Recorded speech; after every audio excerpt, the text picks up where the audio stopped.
quiero comenzar leyendo Proverbios, el capítulo 8, el versículo 13, que dice así, en esta versión: todos los que temen al Señor odiarán la maldad. Por eso odio, dice Salomón, el orgullo y la arrogancia, la corrupción y el lenguaje perverso.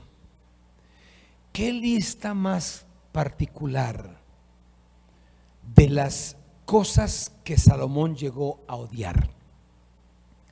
Me parece interesante cuando alguien aprende a rechazar no a las personas, sino aquello que está haciendo daño a las personas. Y Salomón decía: señores, los que temen al Señor odiarán la maldad. Y luego lo asume personalmente y dice: les tengo una lista pequeña de las cosas que odio, que rechazo, que no soporto, que no me cuadran. Dice: por eso odio el orgullo, la arrogancia, la corrupción y el lenguaje perverso. De allí quiero tomar este tema que titulo Antídoto divino contra el orgullo. Antídoto divino contra el orgullo. De eso vamos a hablar. Cuando uno profundiza un poco más, porque el orgullo no es un sentimiento. El orgullo, como la envidia no es un sentimiento. Son espíritus que atacan a la gente. El orgullo es enemigo real de todo creyente. No hay persona que se libre de ser atacada por el orgullo. Una persona orgullosa es aquella que tiene una opinión demasiado alta de sí mismo. El orgullo motiva a que la persona tenga actitudes anti Dios o anticristo, y el orgullo hace que la persona anule las actitudes que le dan gloria a Dios. Orgulloso no es solo aquel que de repente no saluda a alguien o echa una que otra sátira hiriente. El orgullo se impregna, y lo más terrible es que a veces la persona que es víctima del orgullo es la última en darse cuenta que está siendo devastado por el orgullo. Entonces, ¿cómo y qué se constituye en el antídoto divino contra el orgullo? Estos son los consejos que, al juntarlos y amalgamarlos, creo que se convierten en el antídoto divino contra ese mal tan terrible como lo es el orgullo. Lo primero a lo cual debo estar abierto en este tiempo para vencer el orgullo es esto: no te enojes cuando otros lo descubran. Un amigo mío dijo: Pastor Jesús, el orgullo es como el mal aliento, todo el mundo sabe que lo tiene menos el que lo tiene, ¿verdad? Y así es el orgullo. La gente a veces vive convencida en su orgullo de que es humilde cuando realmente es orgulloso. Y a veces nos fastidia, nos enoja, chocamos, discutimos, subrayamos como enemigos a aquellos que han descubierto nuestro orgullo. Claro, en ese segmento de personas que descubren nuestro orgullo están los que son prudentes y nos corrigen el orgullo a solas, o nos dan consejos que son bastante sabios y los colocan adecuadamente. Pero están, y no podemos evitarlo, los imprudentes que quieren corregir nuestro orgullo delante de los demás, ¿sí? Como la mamá cuando llega a la visita y el niño se comporta mal y la mamá dice: fulanito, voy a contarle a todos que usted todavía se orina en la cama. Y eso el niño se pone demasiado enojado porque más que corregirlo, lo está avergonzando delante de la visita de la casa. Pues bueno, dentro de las personas que identifican nuestro orgullo, habrá uno que otro que son imprudentes y van a decir cosas, y hoy hasta las publican por las redes sociales y nos harán pasar pena. pero de una u otra manera es parte de cómo corregir el orgullo. Dice Proverbios 12:15, el tonto, dice esta versión, el tonto está seguro de que hace lo correcto, pero el sabio hace caso del consejo de otros. Mira eso. Lo califica como el tonto. Otra versión dice, el necio está seguro que no necesita el consejo de nadie, que lo que él determinó hacer, así está bien y nadie le va a cambiar de opinión y que por ahí seguirá caminando. Pero dice el sabio, que está en otro nivel de vida y otra concepción de sabiduría, dice el sabio hace caso del consejo de otros. Cuando descubras que alguien es orgulloso, procura estar en el grupo de personas que son prudentes para corregir el orgullo. La persona orgullosa puede ser nuestro cónyuge, puede ser un hijo, un hermano, un amigo muy querido, alguien a quien estimamos. Entonces, vayamos hacia ellos con consejos sabios, con nobleza. No vayamos a lapidarlos por los errores que cometen como orgullosos, sino que procuremos llamarlos a la cordura, porque muchos de ellos sencillamente aceptarán la corrección y comenzarán a derrotar el orgullo. Lo segundo, mira más a Dios que a ti mismo. Eso es demasiado importante. El orgulloso es aquella persona que está mirándose demasiado a sí mismo. Y es tanto como se admira, o es tanto como está pendiente de sí mismo, que no le importa todo lo que está en su entorno, incluyendo a Dios.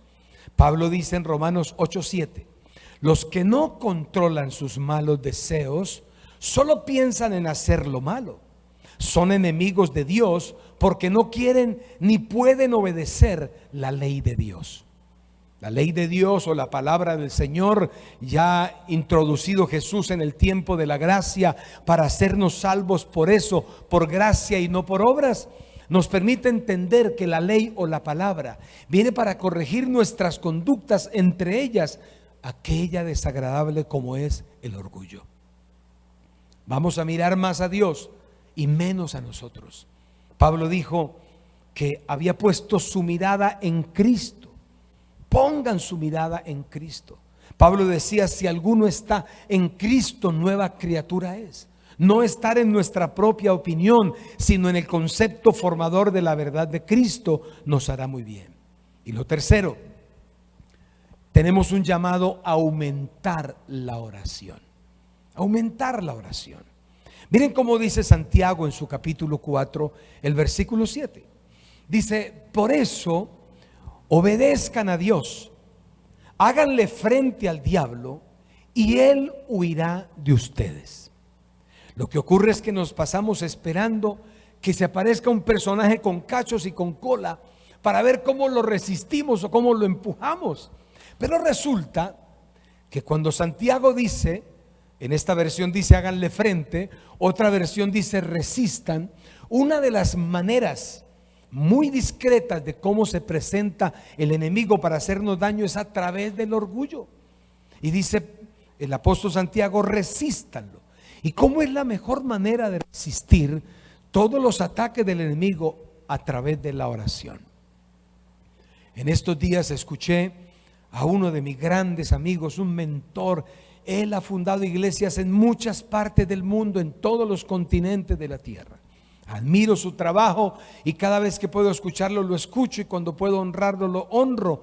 Pero escuché algo de él en estos días y decía, nada de todo lo bueno que va a pasar en nuestra vida pasará sin oración. Y nada de todo lo malo que quiere venir a nuestra vida será evitado sin oración. Quería decir él con esto, que la oración es demasiado importante. Lo que ocurre es que a veces oramos para que otros nos vean, para que alguien en la casa nos vea o alguien en la congregación nos califique si oramos bastante poco o nada. Y resulta que la oración es una relación con Dios, es nuestra relación con Él, y es necesario practicarla a diario. Jesús mismo habló sobre la importancia de orar todo el tiempo. El apóstol Pablo aconseja y dice, oren sin cesar.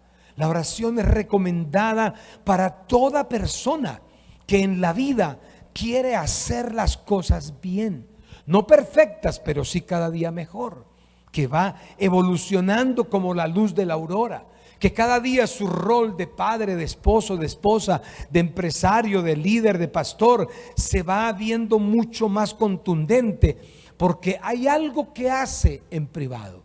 Jesús habló muy bonito de la oración cuando dijo: muchachos, el Padre que los ve en lo secreto a ustedes, los va a recompensar en público. Él dijo: por eso cierren la puerta del cuarto, enciérrense ahí y recuerden que el Padre que los escucha en secreto los va a recompensar en público. Eso es lo que necesitamos. Si hay un lugar donde vencer el orgullo, donde doblegar nuestra vida. Yo creo que Pablo estaba en oración aquel día cuando dijo: miserable de mí.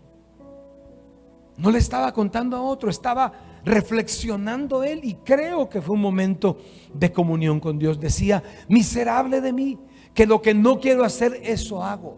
Pero luego evolucionó y dijo: señores, lo que ahora vivo en la carne, lo vivo en la fe del Hijo de Dios. Y creció hasta llegar a decir con total convicción: todo lo puedo en Cristo que me fortalece. Aumentar la oración es un llamado que tenemos. Creo que ustedes tienen la noble costumbre de tener metas para el año.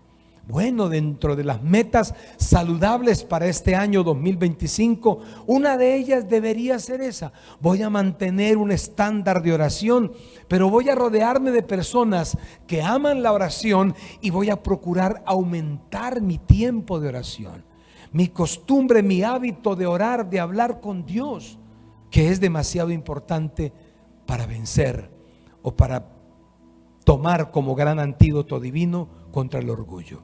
Y por último, no olvides las lecciones de la vida. De todo lo que vivimos, aprendemos. De todo. Recuerdo el día que me dio el infarto. Me llamaron varios amigos, bueno, los que pude recibirle la llamada. Y me llamaron dos pastores muy prominentes aquí del país. Entró su llamada. Y el primero de ellos ni me saludó. Me dijo: Jesús, sé que estás entre la vida y la muerte. Escúchame bien. Me dijo: préstale mucha atención a aquello que Dios te va a enseñar en las próximas horas. Y oró por mí y colgó.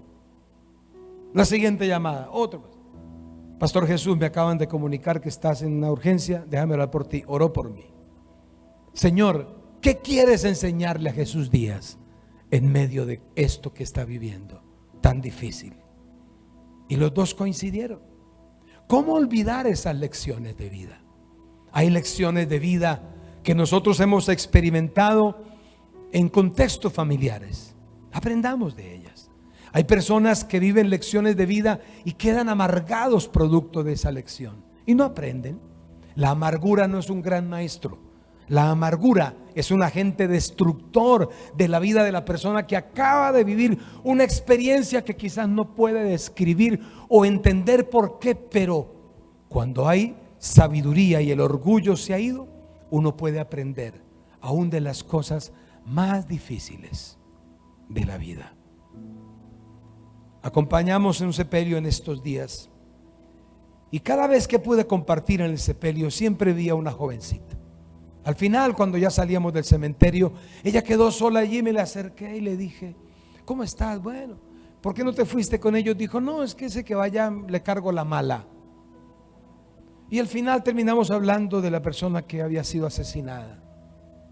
Y dijo: sí, es que la misma persona que asesinó a ese, asesinó también a mi hermano y asesinó a mis amigos de mi hermano y tal.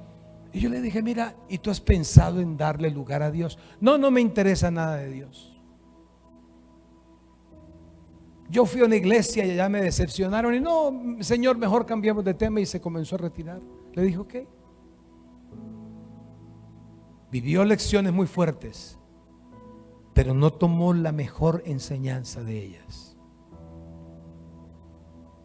Jesucristo estaba colgado en el madero y tenía la opción de decir: los odio a todos, carrapastrosos, asesinos, terribles, crueles. Él pudo decir eso, pero dijo: voy a aprender de lo que mi Padre me quiere enseñar. Y dijo: Padre, perdónalos porque no saben lo que hacen. Qué lectura más impresionante la que Jesús tuvo de esa lección de vida. Mira cómo dice Proverbios 4:13: acepta mis enseñanzas y no te apartes de ellas. Cuídalas mucho, que de ellas depende tu vida. Hace años compré un libro pequeño de anécdotas muy profundas, pero el escritor y la editorial aseguraban que cada anécdota era real. Por eso lo adquirí y lo leí todo. Y recuerdo varios, pero uno de ellos dice que en cierto campo de concentración había un hombre, un general, alguien de autoridad, preparando a sus muchachos para la guerra, y los entrenaba muy fuerte.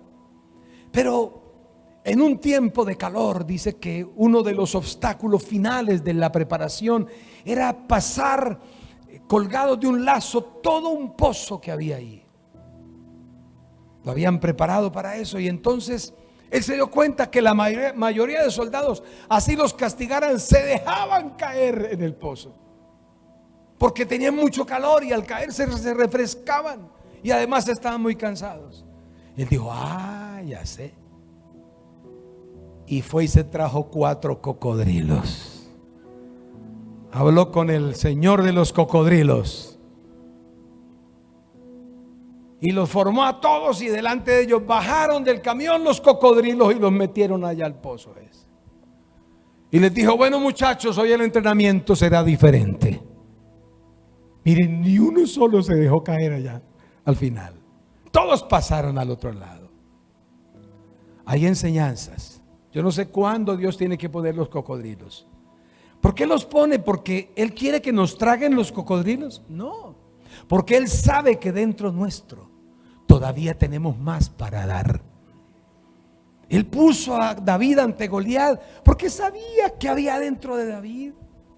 La mayoría de sus hermanos y la gente veían a un muchacho que traía unos quesos y unos panes que su papá lo mandó a traerle al rey y a sus hermanos, y decían: el pastorcito de ovejas, el muchachito de ojos azules. Pero Dios dijo: ustedes lo ven así, yo en él veo algo diferente. Era el hombre capaz de matar a aquel gigante de casi 3 metros de estatura. Aprende de las lecciones pasadas. Aprende de todas las lecciones de vida que has podido experimentar.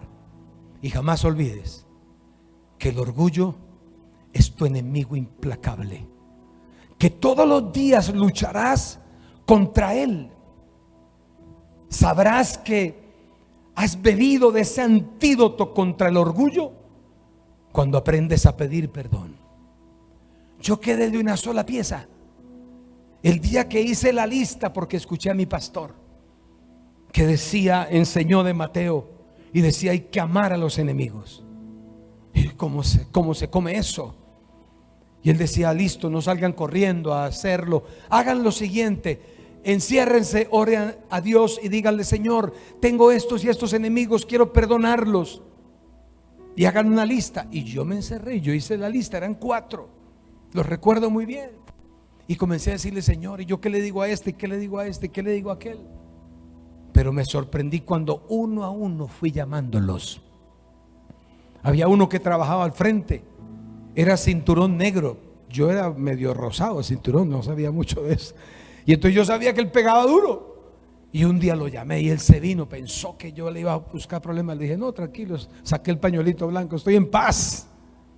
Me dijo: ¿qué desea? Y le pedí perdón. Me dijo: ¿en serio? Y le dije: sí. Me dijo: ¿tú eres capaz de decirme esto que me has dicho delante de mi esposa y de mis hijos? Le dije: claro. Vivían allá arriba, los traje en la moto, nos vinimos a la casa de él, sentó a su esposa Lorena, a sus hijos, y ellos todos asustados porque ellos sabían que éramos enemigos. Y todos como: papá, ¿y por qué lo trajo? Y él dijo: muchachos, estoy sorprendido. Este señor hizo algo que yo nunca había vivido. Y comencé a hablarles. Ese día en esa mesa, los 4, recibieron a Cristo Jesús y son creyentes y líderes hasta el día de hoy. Yo sabía que estaba derrotando el orgullo porque aprendí a pedir perdón. Sabía que estaba tomando del antídoto de Dios contra el orgullo porque estaba atendiendo al Espíritu Santo que me guía a toda verdad. Te convertirás cada día en una persona dependiente de Dios y sabrás que no dependes de ti mismo, sino que dependes del Señor. Creo que Dios, su palabra, el Espíritu Santo, nuestra fe en Él son el antídoto divino contra cualquier vestigio de orgullo que quiera quedar o que quiera atacar nuestra vida. La humildad forma parte de los regalos del Espíritu Santo y Dios te llamó para modelar la humildad y no para ser una mata de orgullo. Antes de las peores caídas viene una manifestación de orgullo, de prepotencia. Pero antes de los más impactantes ascensos viene una manifestación de humildad y de reconocimiento. Yo hoy quiero decirles que ustedes están listos para una promoción divina que no va a parar y que Dios va a hacer en la vida de ustedes. Aplaude al Señor porque vienen tiempos de cosas muy grandes de parte de Dios. ¿Cuántos dicen amén a eso? ¿Cuántos lo creen? Alza tu mano derecha y di conmigo: Padre, perdóname por todas las veces cuando fui víctima del orgullo. Perdona mi orgullo, Señor, y ayúdame a sanar todo en mi vida. Que a partir de hoy el Espíritu Santo, como nunca antes, me llene de sabiduría y de gracia, porque no soy yo, eres tú en mí. Dependo de ti, Señor, y dependo de tu amor. En el nombre de Jesús, gracias, Señor. Amén y amén. Dale fuerte el aplauso al Señor en esta mañana.